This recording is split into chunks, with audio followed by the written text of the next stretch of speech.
नहीं नहीं, टीवी अखबार से तो पहले भी हम निपटे थे और उनसे हम डरते भी नहीं है, क्योंकि हमारा उनसे कोई मकसद नहीं है और हम उनसे कोई वो नहीं चला रहे आंदोलन अपना। लेकिन बिल्कुल सरकार तो बिल्कुल इस चीज़ को ऐसे लेके बैठ गई है कि वो उल्टा हमारे ऊपर ही लाद देती है उसको। जो ये किसान कह रहा है, अगर हम एमएसपी देने की कोशिश भी करेंगे तो महंगाई कई गुनी हो जाएगी। उस प्रधानमंत्री को हम एक बार भी ये नहीं सोचते कि कौन प्रधानमंत्री ऐसा चुना जाए जो देश की इकोनॉमी को संभाल जाए, जो हमको हमारी एमएसपी भी दे जाए, जो हमारे देश के बॉर्डर को भी रक्षा करे। कोशिश ये है कि उत्तर भारत को हम कवर करें। पूरी एक साल तक आंदोलन चलेगा। अब मतलब किसान देश के इकोनॉमी की लड़ाई लड़ेगा, सीधी बात ये है।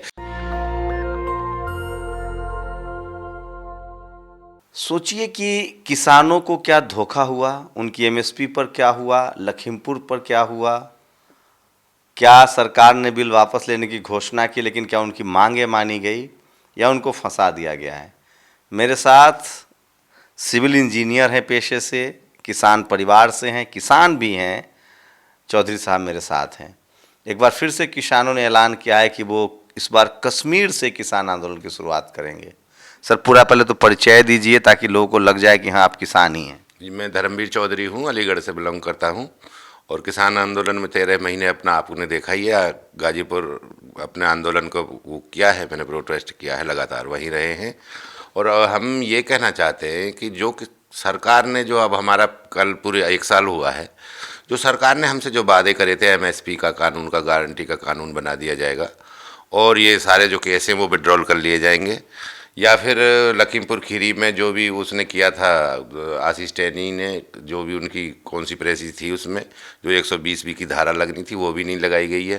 तो मतलब टोटली मिसगाइड किया हमको और उठा दिया यहाँ से। अगर और हम 10, 15, 20 दिन और उसको आगे कंटिन्यू कर लेते धरने को तो रिजल्ट कुछ और निकल सकता था हमारा। लगता है जब 1 साल रह गए थे, 700 लोगों की शहादत हो गई तो उठने में जल्दबाजी हो गई। हाँ, थोड़ा सा हम उसमें आ गए। सरकार ने ना फिर एक बार हमको धोखा दिया, जैसे वो धोखा देने की आदत है ना। गुरु नानक साहब का गुरु पर्व चुना गया था जब प्रधानमंत्री ने आके कहा कि हम बिल वापस लेते हैं। जी जी, तो लेकिन उसमें भी धोखा था ना। गुरु पर्व के टाइम पे जो हमसे किया गए थे ना सारे वादे, उनमें से मोस्टली कोई भी वादा नहीं हुआ है। भाई मेन मांग हमारी एमएसपी है। जब सब आइटम जितने भी हैं उन पर एमआरपी है तो किसान के क्यों नहीं आप एमएसपी दे सकते हैं। और न्यूनतम चीज एमआरपी पे बिकता है तो गेहूं चावल भी। हाँ, तो जब वो एमआरपी पे बेच रहा है, हमारे ही आइटम को बेच रहा है। भाई एक डीलर है या कोई भी मिल मालिक है, चीनी मिल का है या धान मिल का है, वो उस पर एमआरपी लिख के भेज रहा है ना। तो हमें एमएसपी का मतलब न्यूनतम समर्थन मूल्य मांग रहे हैं हम। केवल न्यूनतम, सबसे मिनिमम, न्यूनतम का मतलब मिनिमम तो आप देख सकते हैं सपोर्ट प्राइस, जिससे कि एक minimum support price, minimum support price, जिससे किसान भी एक अपने खेत से या उसमें वो डिसाइड कर लेगा कि मेरी फसल ये है, अब इसका समर्थन मूल्य ये है, अगर मैं ये ना पैदा करके ये कर लूँ तो मुझे बेटर पड़ेगा और मेरी आमदनी भी ज़्यादा हो जाएगी। लेकिन बिल्कुल सरकार तो बिल्कुल इस चीज़ को ऐसे लेके बैठ गई है कि वो उल्टा हमारे ऊपर ही लाद देती है उसको।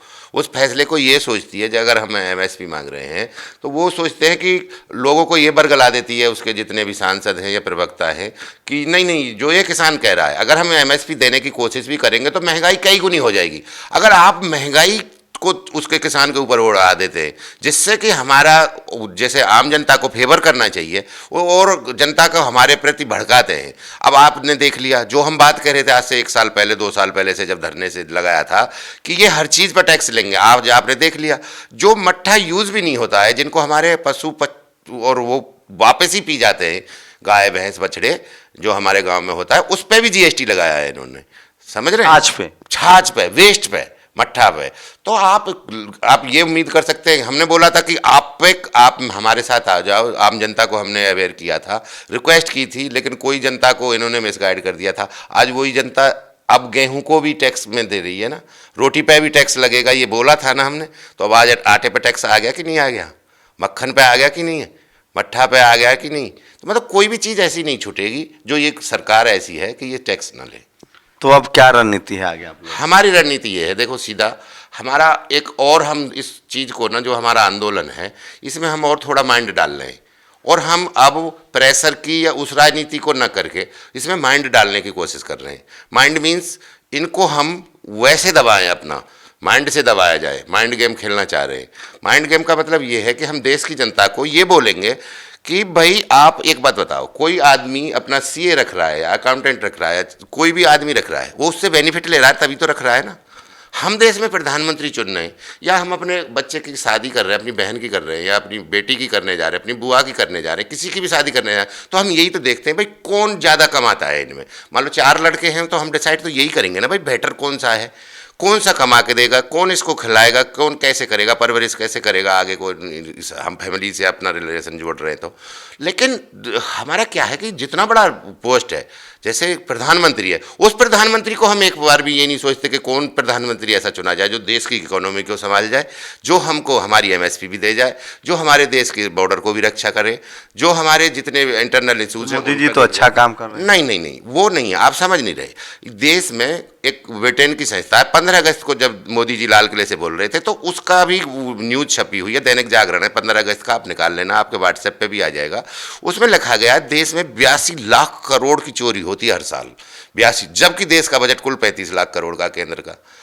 82 लाख करोड़ की चोरी हो रही है। आप अगर चाहें तो मेरे पास रखा है, मैं आपको कटिंग दे देता हूँ, दैनिक जागरण आप निकाल लेना, उसमें से कोई मेरा छपा हुआ तो है नहीं। अमर उजाला, दैनिक जागरण निकाल लो 15 अगस्त के। हमारा मकसद ये है कि इसमें से जो ज़्यादा से ज़्यादा इसको पकड़ के दे देगा, 82 लाख करोड़ में से, मान लो कोई कहता है 20 लाख करोड़ में पकड़ लूंगा। मोदी जी की तो ये है, मोदी जी ने तो हाथ ही खड़े कर दिए, जब उनके हाथ ही नहीं आ रहा, वो तो है ही 8 साल से कंटिन्यू है प्रधानमंत्री।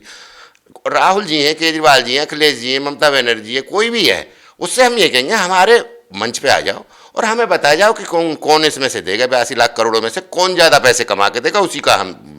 इस बार कहाँ से आंदोलन शुरू कर रहे हैं? आंदोलन हमारा मकसद है जम्मू कश्मीर से लेके ये लाना है पूरे उत्तर भारत में। कोशिश ये है कि उत्तर भारत को हम कवर करें, पूरी 1 साल तक आंदोलन चलेगा। अच्छा, पैदल मार्च करने की सोच? पैदल मार्च का चलेगा, ट्रैक्टरों के थ्रू चलेगा। कहाँ से कहाँ शुरू करेंगे? ये जम्मू कश्मीर से शुरू होगा और पूरा अपना यहाँ से जम्मू को, उत्तर प्रदेश को 3 बार कवर किया जाएगा, सीधा बिहार से लेकर इतना बंगाल के पहले से ये बॉर्डर से निकल के उतना जितने भी ये स्टेट आ रहे हैं, हिंदी भाषी स्टेट है, 15 राज्य हैं, जो उन 15 राज्यों में सब जगह जाएंगे। किसानों का आंदोलन कब से शुरू हो रहा है? ये एक मोस्ट प्रोबेबली 1 अप्रैल से शुरू हो जाएगा। 1 अप्रैल से अब किसान मतलब पैदल मार्च करेंगे अब पूरे राज्यों में, 15 राज्यों में, और ये रुकेगा नहीं तब तक जब तक कि 2024 का चुनाव नहीं होगा।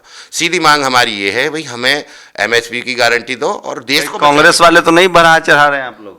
नहीं, कांग्रेस से और उससे कोई मतलब नहीं, हमने कह दिया ना, ओपन डिबेट कर लो। नीतीश जी नहीं, ओपन डिबेट कर लो ना, हमारी तो सबको चैलेंज है। नीतीश जी को भी बोल दिया ओपन डिबेट कर लो, जो ज्यादा पैसे देगा, इसमें 82 लाख करोड़ रुपए है, हम बता रहे हैं, ये छपा हुआ लेख में, और आप बता दो कोई 30 लाख करोड़ दे, कोई 35, मतलब सीधा मकसद ये है, हमें देश भी बचाना है, हमें अपनी एमएसपी भी चाहिए, हमें अवेयर करना है जनता को। अब जनता को डिसाइड करना है कि इनमें से कौन सा ज्यादा दे रहा है। मायावती लोग अप्रैल से कोई भी आओ, हमारा कोई वो नहीं है, आप ओपन हमारे उस पे स्टेज पे आ जाओ, आप हमें बता दो और उसका प्रूफ देते हो, सोर्स ऑफ इकोनॉमी, जो भी रेवेन्यू आ रहा है, कहाँ से ये पैसा आएगा, क्या आएगा, कैसे देश चल रहा है। देश में जा तो रहा ही है वो 82 लाख करोड़, अब ज्यादा से ज्यादा जो दे देगा उसके फेवर में अपना किसान। अब मतलब किसान देश के इकोनॉमी की लड़ाई लड़ेगा। सीधी बात यह है कि इस चीज को ना अब नए क्लेवर में डाला जाएगा, वो उसको बीजेपी मोल्ड करके ना वो किसान के ऊपर ही लाद देती है, उसको महंगाई का वो बना देती है, और महंगाई अब इनसे फिर वही सवाल है, टीवी अखबार आपके पीछे पड़ जाएगा, इस बार कैसे निपटेंगे? नहीं, टीवी अखबार से तो पहले भी हम निपटे थे और उनसे हम डरते भी नहीं है, क्योंकि हमारा उनसे कोई मकसद नहीं है और हम उनसे कोई वो नहीं चला रहे आंदोलन अपना।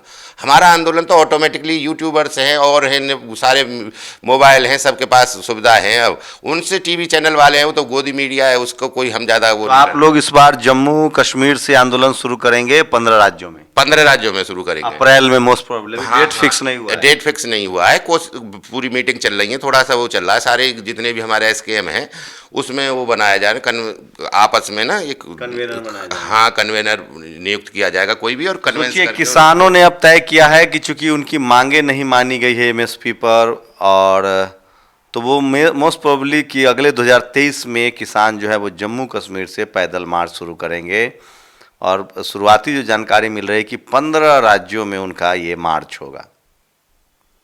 तो हो सकता है कि आपको फिर से एक बड़ा किसान आंदोलन देखने को मिले। शुक्रिया सर, हमसे बात। धन्यवाद जी। शंभू कुमार सिंह, नेशनल दस्तक, दिल्ली। नेशनल दस्तक की आपसे गुजारिश है कि अगर इसको बचाना चाहते हैं तो नेशनल दस्तक को सब्सक्राइब करने के लिए रेड कलर के सब्सक्राइब बटन को दबाएं, फिर बेल आइकन की घंटी दबाएं, नेशनल दस्तक को बचाने के लिए बहुत जरूरी है कि हर खबर को शेयर करें, लाइक करें, कमेंट जरूर करें।